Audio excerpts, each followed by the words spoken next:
زي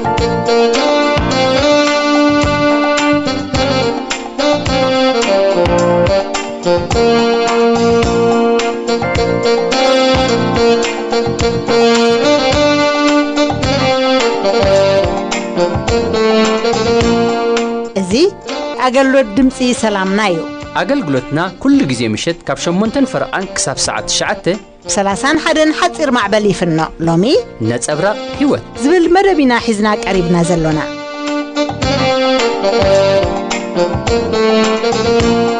عزينا نفكركم تخاتلت مدبنا اتخاب كل زبلت سلام أملاخ نلبخمن حسابكمن بكريستوس يسوس يجزايو نلومي فلما غيرنا سريعنا زلنا سب بتأمر يدحندو زبل حاونا أسمرهم زدالوي نكتاتلو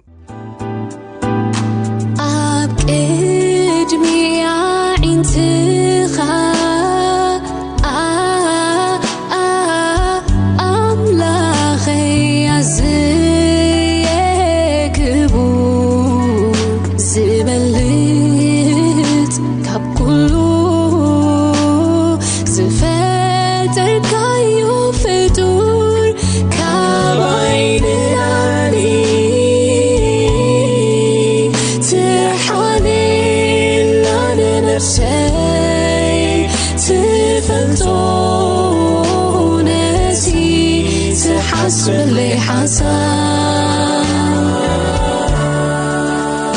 بحاوي مسح الليل نسخة مسايخة بوحيز مسساقر يسوسي أولخا كابخا زتخا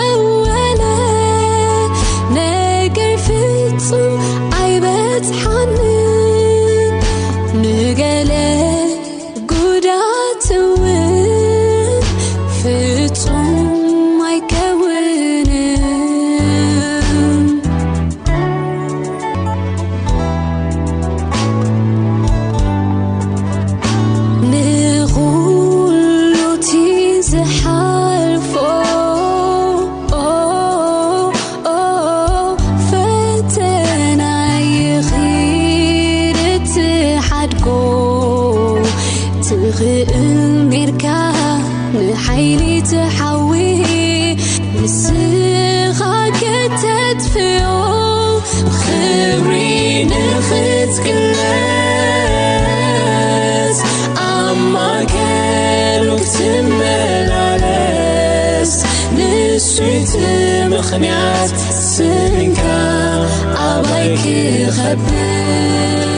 سلام تخطاتلتي راديو سلامنا لومي كاب الأملاخ كنرينا بزعبا تأمر أماني يجبر ديو زبل أبتعت وانجيل زرستو كنرينا وانجيل كنبل كلنا بالسرعة مالتنا نديو إذا بالسرعة زي أملاخاو بالسرعة ندك سبات زي مسألهم بالسرعة مالتيو انت ايتو بالسرعة انت دعا إلنا اكزيابهر بودو بيسوس كريستوس نتوم موتان زنبرنا هيوان كجبر نام مدري بسقا تقليسو كساب موت سلينا واقا كخفلمو معصو ناب هيوت معصو ناب برهان معصو ناب زل عالمنت كخفتلنا مخوانو ايوت وانجيل ويكا بالسرعة زبلو سلازي أملاخ ايو ازي بالسرعة زي نعانا هيبونا سلازي وانجيل إنا كنحسب كلنا كل جيزي بالسرعة ندك سبات مالتيو نتوم ناملاخ زي فلتو كلهم بالسرعتيو انت آمينكم كتدحنو كاب أملاخ معصو تخفيتو لكم اللو باتي واقا زخفله كساب موت هيوتو بجاحلفو زهابه حدا ودو يسوس كريستوس نعخاتكم معصو هيوت تخفيتو لومو بزي اتو بزون دحانو زبل ملغتي وانجيل كنبل كلنا از وانجيل زي أملاخاوي تسقايو سبعلو خقبرو صعيرو كمصو زخئل ايكونن ات بنسبسون بسرات كبهال كولوسي نحنا زحسبنايو زي كونس كالق زبسرنا نجر مالتي سلازي وانجيل تسقا أملاخيو از تسقا أملاخ نابانا تلاقي خلو مالتيو اتناتنا قدخي انتايو اتناتنا قدخ كم كريستيانات كم مانم علماوي نزو وانجيل زي انتاي ملاش كنه ክንህብ ይግባአና ናትና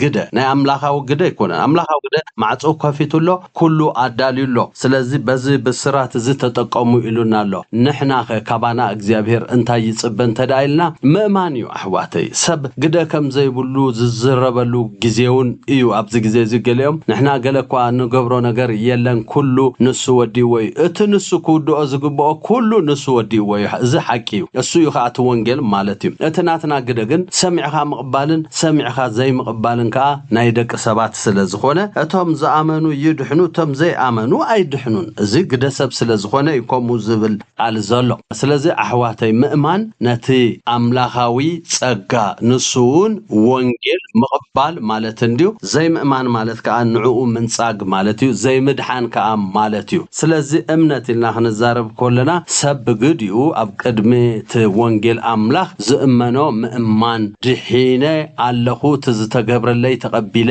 ኣለኹ አምላኸይ ተስፋዩ ዘላለማውነት ስፍራይ ከ ምስ አምላኽ እዩ ኢልካ ክትሓስብ ክትቀበሎ መብኡ ንርእስኻ ኣብ ቅድሚ አምላኽ ከተማሓድራ ኮለኻ ወንጌል ተቀቢልካ አማን ተባሂልካ ድሑን ኮይንካ ኣለኻ ማለት እዩ ስለዚህ ምድሓን እዚ ከም ዝኾነ ንሕሰብ ክልተ ሰባት ሓደ ሰብ ወንጌል ሰቢኹሎም እቲ ሓደ ይተቀበለን እቲ ሓደ ተቀቢሉ ማለት እቲ ዝተቀበለ አሚኑ ድሒኑ ማለት እዩ እቲ ዘይተቀበለ ከ ምእማን አብዩ ኣይድሓነን ማለት እዩ ኣብ ፍርድ ሰብ ዝቀርበሉ ምኽንያቱ ግዲኡ ስለዘሎ እዩ ግደ ተዘይህልዎ ሰብ ማንም ዝኣመነን ዘይኣመነን ፍርዲ ኣይመቀረበን ስለዚህ ፍርዲ ክትቀርብ ኮለኻ እንተ ጽቡቕ ጌርካ ንጽቡቕካ ክፍረደልካ እንተ ሕማቅ ጌርካ ንሕማቅካ ከ ክፍረደካ እንዲዩ ዝቀርብ ኣብ ቅድሚ ጻዕዳ ዙፋን እግዚአብሔር ሰባት ዝቀርብሉ ምኽንያት እቲ ግዲኦም መቅባልን ዘይመቅባልን ስለዝኾነ እዩ እዚ ግደ ሰብ እዩ ስለዚህ እዚ ምእማን ዝበሃል ግደ ሰብ ተኣምር ብምርኣይ ይመጽእ ዶ ሰባት ተኣምር ክሪኡ ከለው ናይ አምላኽ ሰባት ሲ ብዝተዋህቦም ጸጋ ገለ ነገር ክገብሩ ከለው ንዑኡ ብምርኣይ ካሲ ምድሓን ኣሎ ድዩ ንዝብልካ ክንርኢና ኣብ ወንጌል ዮሐንስ ምዕራፍ 2 ክንርኢና ካብ ፍቅዲ 17 አትሒዙ ዘሎ ብጎይታ ኢየሱስ ስም ከም ብወይ ሽዑ አይሁድ እዚ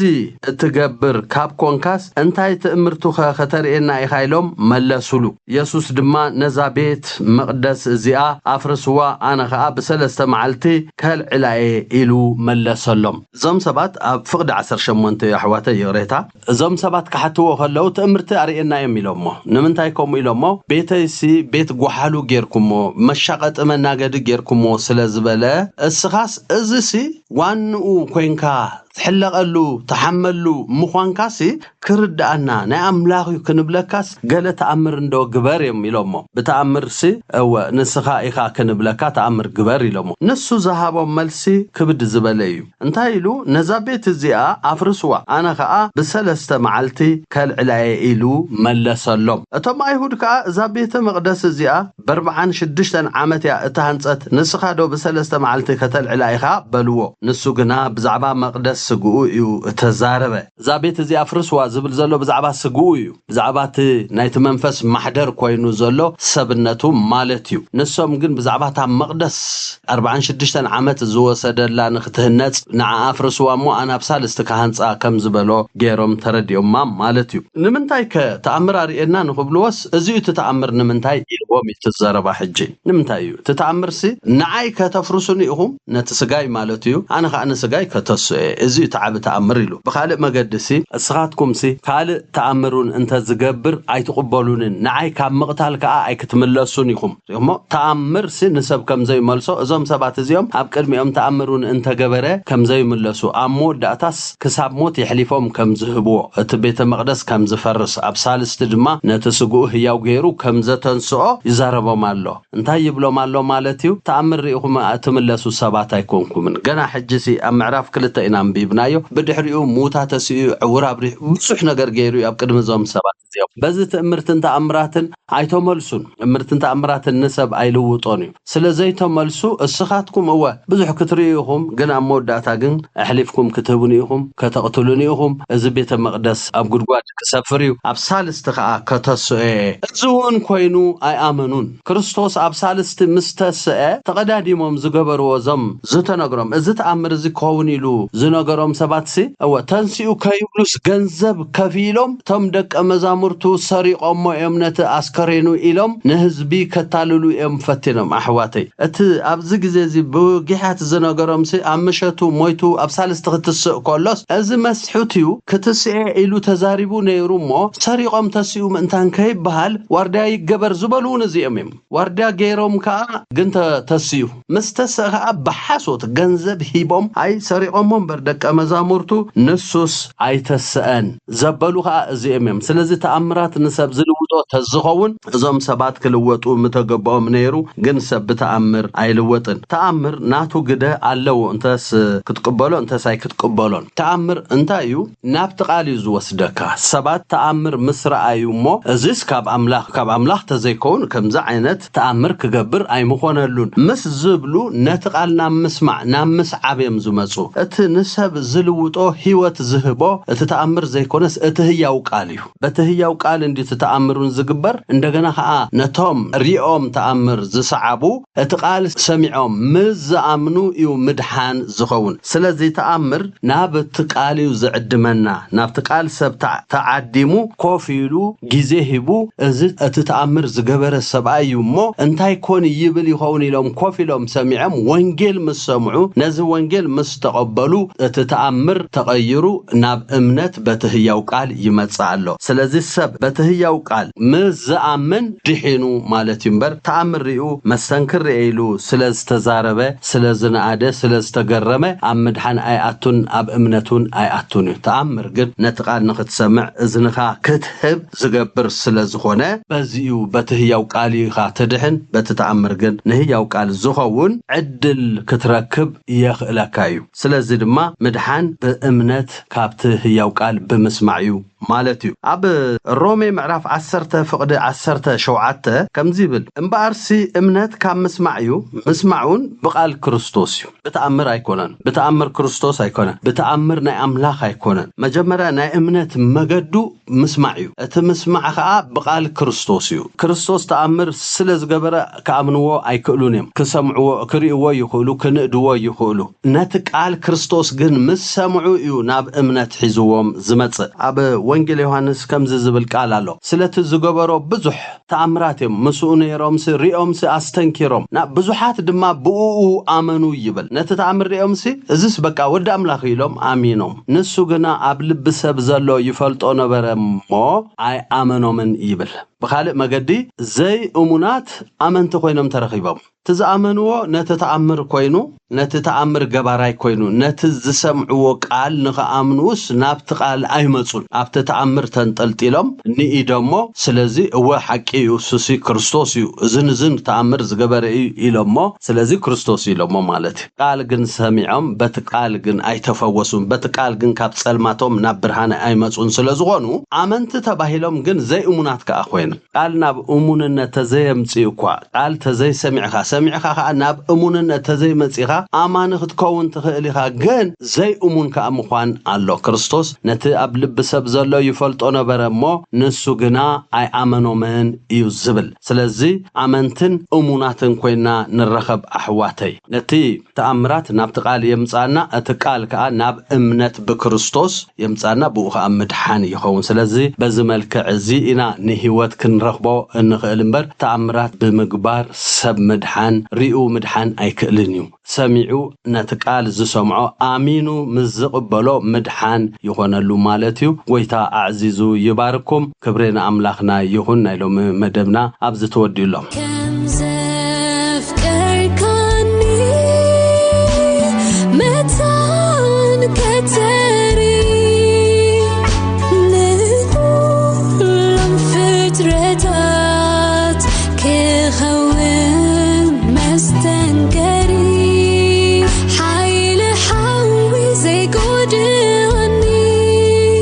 تعرف نزر عيوني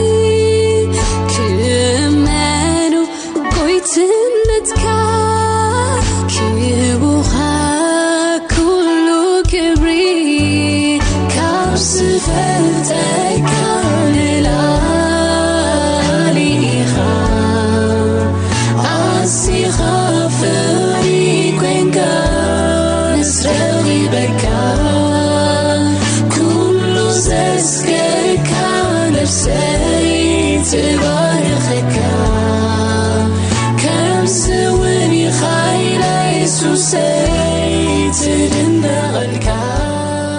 سعيبوها حاونا دكتور يوهانس اتي بتخاتاتالي زقربو زولة تمرسي نلومي حلافنت امنتي او ودكت نزلو محبرسب انتاي كم زخانو كبرهالنايو نكتاتلو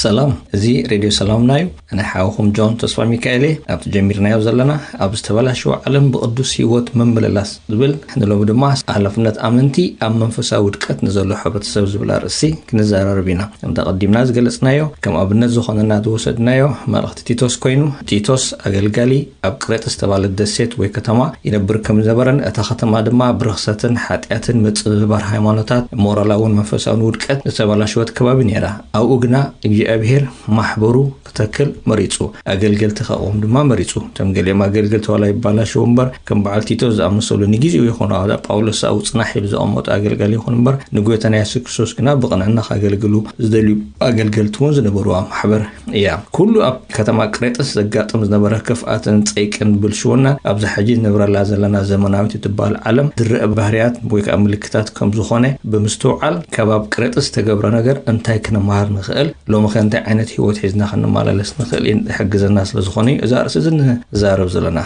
زمبارنا لومي حلفنت أمنتي أم منفسا ودكت نزلوا محبر سبزولا أرسغن رينا أب حدث روت أنسيتي دسر حزنا بري حد سبعين نيرو كفدس كله كل جزء ترفرف رشيد زبالة بعدنا أب عربية أب حد قومات عينه يوصمه أعرف واردي كل جزء استوعد له أنت خط عين كذا الله خيلوس إذا رشي وقحفنا يتربت أنسيتي كوستيرة خبيت أذا أكو كويلو الرأيلو حلفوه كلام معلت دجنا خمورين لو كنت هتعين كابز عربي له رشي وخبيتها جحفز أكو كوجا حفي أب جزعتك أمر دليله أجيب بزيحه أنا معلت جنت وارديات تأراتيرو قرب يفحصنا نمو أنت خطعين كذا الله خلهم أنت خطوسد الله خيلو حق نجرني أي نجر الكاني أنا حلفتنا ده حق نجر كاني له شو سبعين تيلون توارديا عربي أيد سرقني ريلو بحال سبعين توارديا جحفيلو جحف ده أوسد دويلو سويل رنيرو لكات سبعين نتي جحف كم أما تبرد أمبر أتقند سرقنا برا نجر عربي نيرو على هذا الجزء سيطان بزيد اللي قداي أغلبنا بمسحب نتكندي أبز عالم نخنا برجويت هذا سر علنا علامة كزرفنا يفتني عاب نجر كابيوتنا نوصده أبكنت منتنا أشون ديتك من نجارات أمورنا أغلبنا حيلنا نكحز يفتني محبر أملاخ خبز مدرس تدكونا تلوك عند علامة مسكر يسوع كريستوس كوينا نزيد حانو مس أملاخ نمتعراه كل علامة يبلان أتقدم السارح دما أملاخ أنت كم زمسل بسنة جبري بمنصبراقي أملاخ نزي مسل إلى ختزارب حال معلتو سمون سبات أكيد ختزارب ترحدي كونسي ويبدأ خيدا مزراب مسكرنات نديسو صبو أنديو بجاكات مسكرنات جنا سماوي هوت أبزا مدر بخماي نبر تنصبار محبر أملاخ أنت يمسل التحتي تسن نزيو أمي يمسل زبل نجر زلوا محبر كتكون يا محبر أملاخ أبزا مدري تسريتا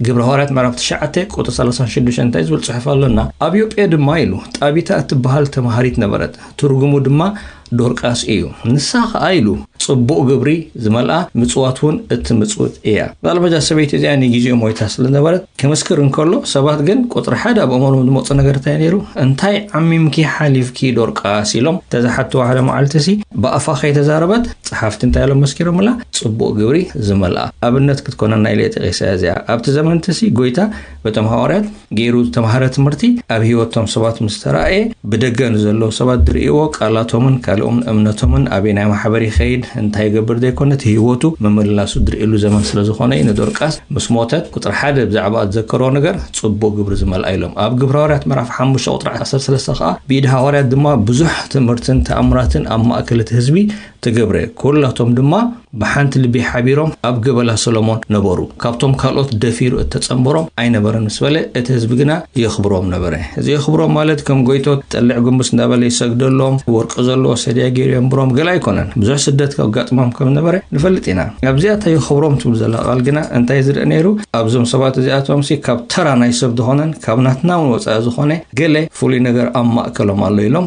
هي أمن نيرم بزد ما يخبروهم نيرم إذا زخبروا لنا برنا ድማ ብግብሪ እከይ ደይትረኽበሎ ማሕበር እዮም እዚኦም እቲ ዝብልዎ ድማ ኣባይታ ድነብርዎ ማሕበር እዮም እዚኣቶም እቲ ዝገብርዎ ድማ ብናይ ሰብ ጥበብ ትካል ኣይኮነን ገለ ነገር ኣሎ ኣብ ማእከሎም በቲ ዝርድኦም ቋንቋ ማለት ብርግጽ ኣምላኽ ብመንፈሱ ኣቢሉ መንጎኦም ይመላለስ ስለዝነበረ ኣብ ክብሪ ኣምጽኢሎም ሰባት ክሳብ ድሪኦም ደድነቕዎም ማለት እዩ ስለዚ ኣሕዋተይ ሓላፍነት ኣመንቲ ኣብ መንፈሳዊ ውድቀት ንዘሎ ሕብረተሰብ ክንብል ከለና እዘን ነጥብታት እዚኣተን ክንዝክርሎም ማዓንቲ ደስ ብለኒ ቀዳማይ ሰናይ ግብሪ ናይ ቁንዓት ኣመንቲ ጎይታ ሕላገት እዩ ካብ ኣምላኽ ተፈልዩ ኣብ መንፈሳዊ ውድቀት ዘሎ ማሕበረሰብ ብዛዕባ ኣምላኽ ክፈልጥን ናብ ኣምላኽ ክምለስን ዘዘክሮ ወይ ዝደፍኦ እቲ ዝዓበየ መገዲ በቶም ኣምላኽ ኣብ ከባቢኡ ዘቐመጦም ኣመንቲ እዩ እዚ ድማ እቶም ኣመንቲ ብዛዕባ ጎይታ ክምስክርሎም ከለውን ብፍላይ ድማ ኣብ ማእከሎም ብሰናይ ግብሪ ክመላለሱ ከለውን እዩ ሽም ኣምላኽ ሒዛ ሓንቲ ማሕበር ኣብ ሓንቲ ከተማ ኮፍ ኢላ ብኽፉእ ነገር ሽማ ዝለዓል ንድሕር ኮይኑ ከቢድ ፀገምን ሕማምን ኣለዋ ማለት እዩ እዚ ድማ ምስ ብዙሕ ሓዘን ትዛረቦ ዘረባ እዩ ኣብ ብዙሓት ማሕበራት እዚ ክትርኢ ከለኻ የሰክፈካ ማለት እዩ ጎይታ ግና ንኸምኡ ንማሕበሩ ኣብዛ ዓለም ብኸምኡ ዕላማ ኣይስርታን ኤፌሶን ምዕራፍ 2:13 እንታይ ኢሉና ኣሎ ኣምላኽ ፍጥረቱ ኢና እሞ ነቲ ኣምላኽ ክንመላለሰሉ ኢሉ ቀደም ዘዳልዎ ሰናይ ግብሪ ብክርስቶስ ኢየሱስ እተፈጠርና ኢና ኢሉ ጎይታሲ ብውልቂ ክሓስበና እንከሎ ኣብዛ ምድሪ ምስ ተወለድናሲ ዕላምኡ ንሕና ንሰናይ ግብሪ ንዕኡ ነንፀባርቕ ሰባት ክንከውን ብዙሓት ከምኡ ዘበልና ሰባት ምስ ተኣኻኸምና ድማ እቲ ኣካል ክርስቶስ እታ ማሕበር ትምስረት መንደቕ ኣይኮነን ማሕበር ክርስቶስ እታ ማሕበር ምስ ተመሰረተት ድማ እዞም በብውልቆም ዝተለወጡ ሰባት ልውጥቲ ማሕበር የንፀባርቑ ልውጥቲ ማሕበር ተንፀባርቕ ከላብ ከተማ ድማ ኣምላኽ እቲ ጎይታ ርእሳ ዝኾነ ኣምላኽ እንታይ ይመስል ድማ ተንፀባርቕ ማለት እዩ ማሕበር ኣምላኽ ነቲ ካብ ኣምላኽ ዝተምሃረቶ ኣብ ነንሕድካ ሃልሃል ዝብል ፍቕሪ ነቶም ካብ ኣምላኽ ወፃእ ዘለዉ ሰባት ብምርኣይ ባህሪ ኣምላኽ ተንፀባርቕ እሞ በዚ ድማ ንብዙሓት ምስ ኣምላኽ ክትዓረቑ ምኽንያት ትኸውን እዚ ኣገባብ እዚ ነቲ ናይ መጀመርታ ማሕበር ኣምላኽ ብዙሕ ፅቡቕ ምስክርነት ኣልቢስዋ እዩ ምክንያቱ ብዙሓት ሰባት ብማዕዶ ኸሪቦም ከለዉ እተን ማሕበራት በዚ ይፍለጣ ነይረን ገለ ኣብነት ክንጠቅስ ከለና ኣብ ቀዳማ ጢሞቴዎስ ምዕራፍ 4 ካብ 9-11 ድሕሪና ብናይ ፍቕሪ ሕውነት ግና ንስኻትኩም ባዕላትኩም ንሓድሕድኩም ንምፍቓር ካብ ኣምላኽ ተምሂርኩም ኢኹም እሞ ብጣዕሚ መስደመም ጥቕሲ እዚኣ ፈጢርኩም ብጥበብ ከተምስሉ ጥዑም ቃላት ብምዝውታር ኣብ ንሓድሕድኩም ደይኮነሲ ካብ ኣምላኽ ተማሂርኩም ኢኹም ከመይ ጌርኩም ተማሂርኩም ኣምላኽ ንዓኻትኩም ከመይ ዝበለ ምሕረት ከም ዝገበረልኩም ዝዘከርኩምሲ ኣብታ ማሕበር በዚ ክትፍለጥ ድማ ኮይኑልኩም ክንፅሕፈልኩም ኣየድልየኩምን እዩ እዚ ድማ ነቶም ኣብ ዘሎ መቄዶንያ ዘለዉ ኩላቶም ኣሕዋት ትገብርዎ ኣለኹም ግናኸ ኣቱም ኣሕዋትና ኣዝኹም እናወስኽኩም ክትከዱ ንምዕደኩም ኣሎና ከምቲ ዝኣዘዝናኩም ካብ ሓደ እኳ ከይደለኹም ምስቶም ብወፃኢ ዘለዉ ብቕንዕና ምእንቲ ክትመላለሱ ክትሃድኡን ዕየርሱም ክትገብሩን ብእዳብኩምን ክትዓዩንሲ ክብረት ክትቆፅርዎ ንምዕደኩም ኣለና ተቐዳመይቲ ነጥብ እንታይ ነይራ ካብ ኣምላኽ ተማሂርኩምዎ እቲ ከባቢኹም ዘሎ ማሕበረተሰብ እዚ ንዓኹም ከም ማሕበር ክሪኤኩም ከሎሲ ናትኩም ደይኮነስ እንታይ ካብ ኣምላኽ ዝተምሃርክዎ ነገር ዝርኢ ዘሎ እንደገና ካልኣይካ ካብ ኣምላኽ ዝተምሃርኩሞ ባህርያት ሒዞም ክትመላለሱ ከለኹምሲ እንታይ ብምሮኹም ዘክሩ ኩሉ ግዜ ብወፃኢ ዘለዉ ብቕንዕና ክትመላለሱ ዓለም ቅንዕና ጠፊኡ ኣብ ብልሽውናን ተንኮልን ክፍኣትን መሊኡ ኣብ ዘለውሉ እዋን ቅንዕና ቤትርከብ ኢሉ ሰብ ሓሰስ ኢሉሲ ማሕበረሰብ ክደሊ እንከሎስ እዚኣ ዳኣምቶም ናይ ክርስቶስ ዘቦልያ ትርከብ ክሳዕ ዝብል ንሶም ብወፃኢ ዘለዉ ብቕንዕና ተማላለሱ ካብ መልእኽቲ ቆሎሴ ከም ንርድኦ ኣብ ማሕበር ኣምላኽ ዝተጠርነፉ ኣመንቲ ነቶም ኣብ ወፃኢ ዘለዉ ዘይኣመንቲ ፅቡቕ ምስክርነት ዝኾንዎም ብግብሪ ብቓል ብሓሳብ ወይ ብቕኑዕ ሕልና እዩ ጳውሎስ ንሰብ ተሰሎንቄ ብወፃኢ ንዘለዉ ወይ ካብ እምነት ክርስቶስ ወፃኢ ንዘለዉ ምስኦም ብቕንዕናን ምእንቲ ክትመላለሱ ክብል ከሎ ኣብ ቆሎሴ ፅቡቕ ገይሩ ካብሪ ህይወት ተወሲኹ እንታይ ኢሉ ምዕራፍ 4:5 ግዜ ንዓደኩም ምስኦም ኣብ ወፃኢ ዘለዉ ብጥበብ ተመላለሱ ግብሪ እዚኣ ከይተዛረብኩምሲ ክትመላለሱ ከለኹም ብግብሪ ንነፍሲ ወከፍ ከም ዝግባእ ከመይ ጌርኩም ክትመልሱ ምእንቲ ክትፈልጡ ዘረባኹም ኢሉ ቃል እዚኣ ብጨው ያኻ ሓሳብ እያ እተቐመመ ኩሉ ሳዕ ብፀጋ ይኹን ብጥበብ ተመላለሱ ክብል ከሎ ክትመላለስ ከለኻሲ ግብሪ ድርኢት ሰብ ማለት እዩ ኣፍካ ከፈትካሲ እዞም ማሕበር ክርስቶስ ኣብ ከሎስ እዚኦም ምስ ክርስቶስ ከም ነበሩ ኣለልዮም ከም ተባሃለ ብዛዕባ ሐዋርያት ልክዕ ከምኣ ድማ እታ ኣብታ ከተማ ኣብታ ሃገር ዘላ ማሕበር እዚኦም ዳቶም ከምዚኦም ኢሉ ዝደፍልጥ ነገር ብግብራ ይረኣይ ንነፍሲ ወከፍ ከም ዝግባእ ከመይ ጌርኩም ከም ትመልሱ ዘረባኹም በቓልኩም ከኣሲ እቶም ከባቢስ ክፈልጡ እዮም እዚኦም እኮ ዝኾነ ረክሰት ዘሎ ቃል ካብ ኣፎም ኣይወፅእን እዩ እቲ ከተማና ዝውቱር ዝኾነ ቃላት ኣብኦም ኣይትረኽቦን ኢኻ ብምባልሲ ገለ ፍሉይነት ከም ዘለዋ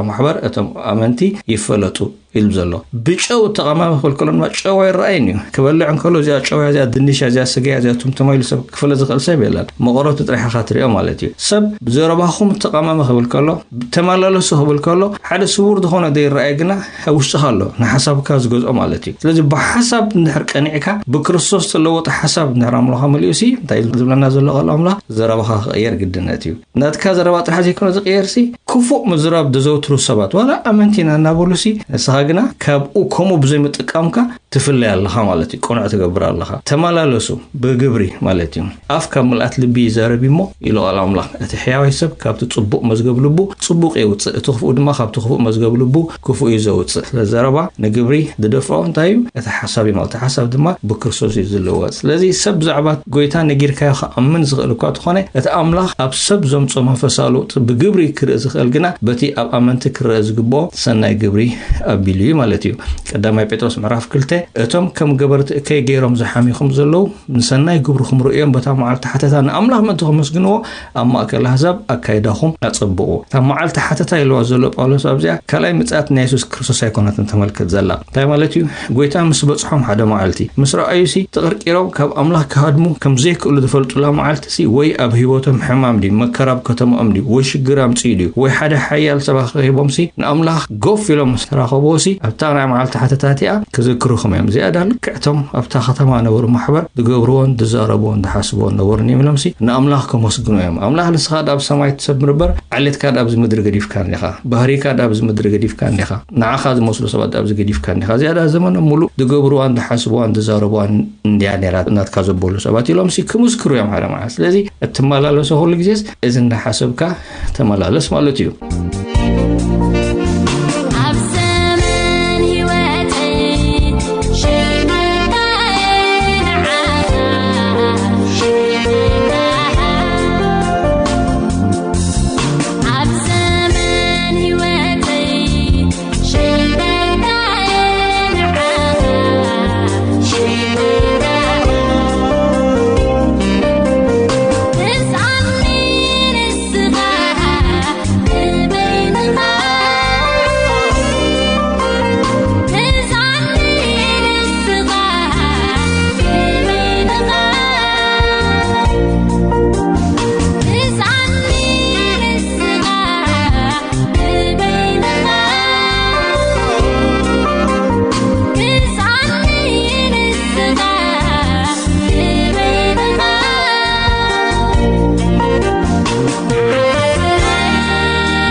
سمعتنا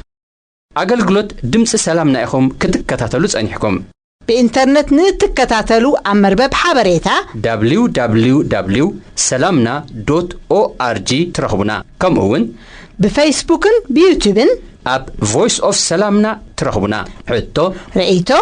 ويكا كتبركتو وقت دليو حبريتا مزهلوكم Voice of Salamna @yahoo.com إلكم سلدلنا صباح ناي مزمور مرجع كفل جزينا كتكتاتلو بخبري نعدمكم